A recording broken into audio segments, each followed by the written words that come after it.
Üdvözlök mindenkit, ez a Magyar Windows közösség első Visual Basic tutorial videója. Ez a program azt fogja nekünk kiírni, Hello világ. Ez egy nagyon alap program. Kattintsuk az új projektre, majd a Windows Formatfication-re. Oké. Ezután behozza nekünk kezelőfelületet és az ablakunkat.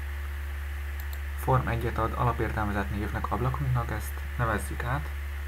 A text résznél adjunk neki egy tetszőleges nevet. Első programom, majd adjunk hozzá egy nyomógombot. Ezt itt a Toolbox résznél tudjuk kiválasztani.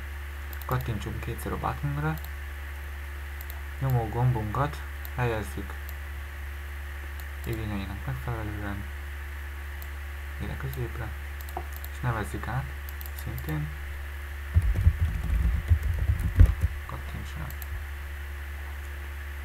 Ezután adjuk meg, hogy mit is csináljunk programunkban a nyomógomb.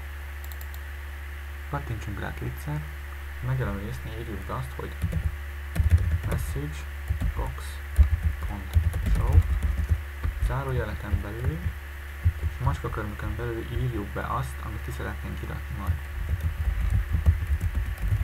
Jó világ.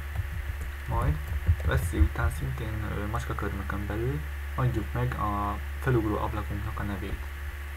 Mondjuk első programon.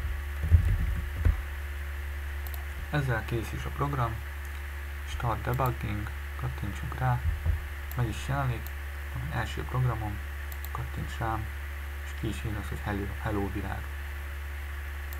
Köszönöm, hogy megnézted videómat, iratkozz fel csatornánkra további videóinkért.